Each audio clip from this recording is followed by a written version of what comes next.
Hello and welcome to another tutorial on ZIVA VFX.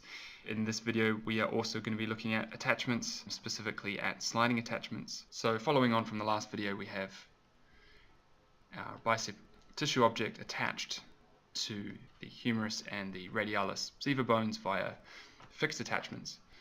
So what I'm going to do is add in the brachialis to this system as well. So I'll just hide the bicep for now. Quickly turn this into a tissue, and then I'm also going to add fixed attachments at the origin and insertion ends of the brachialis. So with a couple of vertices selected, shift select the target object, in this case the humerus, ZIVA add simulation component attachment, and then again at the other end just hit G there to redo the last action.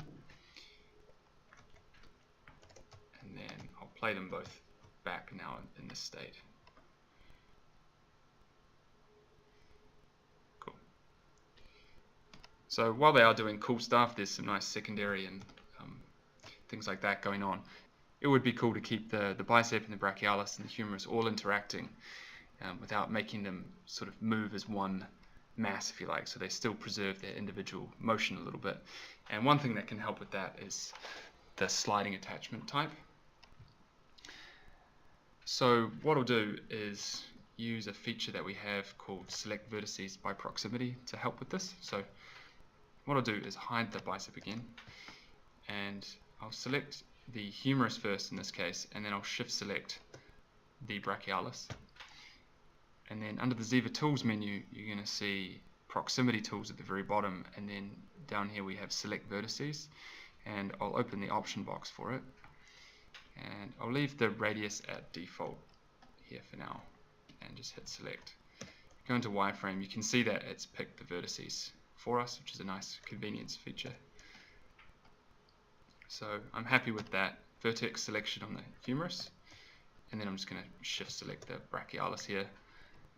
And then under the ZIVA menu, I'm going to come down to add simulation component. I'm going to choose attachment again, and it's going to default to a fixed attachment, you can see here, because the color is red.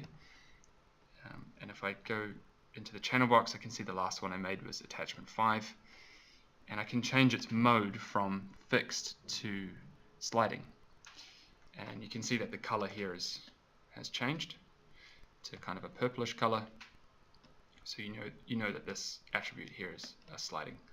The other thing I'm going to do is I'm going to change the stiffness exponent on this attachment to be something a bit lower. It's one thing I didn't mention in the last video, but you might have the question, well, we want the origin and insertion of the muscle to stay rigidly against the humerus at all times, so why not make the exponent 1,000 times 10 to the 12? And the answer is because we're working with a physical numeric system, we have to sort of be conscious of the values we're putting into it. The reality is, if you start putting in very, very large values into your system, you're going to potentially run into some instability issues. So you're looking for values that really get the job done without compromising the stability of the system, basically. So I'm going to change this to 1 times 10 to the 6, because sliding attachments are a bit more susceptible to noise with high stiffness values. So what I'll do now is bring back the bicep and make another sliding attachment. I'll use select by proximity again.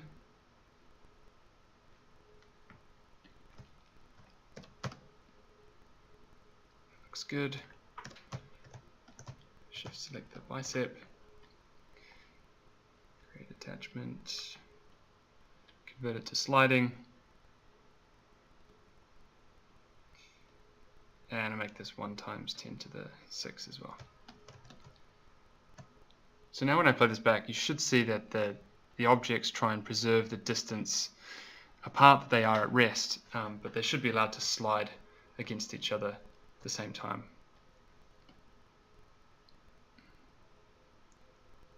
So you can see that happening now. And if I go back to those first few frames, it's kind of the most obvious. I'll hide this alembic cache. You can see the objects sliding against each other there. So one more thing I want to talk about when conceptualizing sliding attachments is you have to be a little bit careful about the selection order, or you have to be conscious of what is the source and what is the target with sliding attachments, more so than in the case of fixed attachments. So I'll bring up Paint, and we can think about a different example to illustrate this. It's the concept of the cup and table. I'll draw it nice and big so we can think about it. If you have the table as the source of a sliding attachment, what you'd do is you'd select some vertices on the table, and then you'd shift select the cup, and the cup would be the target object. And what you really want is the cup to slide down the table with gravity, and that's not going to happen with this setup, because with a sliding attachment, the vertices, or the attachment, is locked to the vertices on the source object, and all the sliding happens against the target object. So all that can happen in this example is that the cup can sort of tumble around, and it could only ever rotate like this. So what you really want is for the cup to slide along the table, so in which case, undo all this, you would select the vertices on the bottom of the cup first, and then shift select the table as the target object. And in that way the attachment's locked to the bottom of the cup, and it's free to slide in any direction along the table. So for a more practical anatomical example, so you have your patella bone, and then down here somewhere you have the tibia, and you have some skin running over these objects. In this case, you want to select vertices on the patella and have the skin as the target object. And then likewise, if you wanted to have another sliding attachment here, that will allow the skin to traverse over the two objects. You should be able to make a nice smooth transition between the two sliding attachments.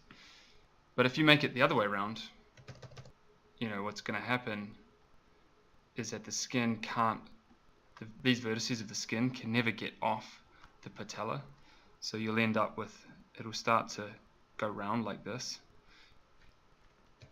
and you'll end up with weird pinching in here. The skin will all gather like that, and it won't look right. Okay, so thank you very much for watching, and in the next video we're going to be talking about muscle fibers and how to do that in ZIVA.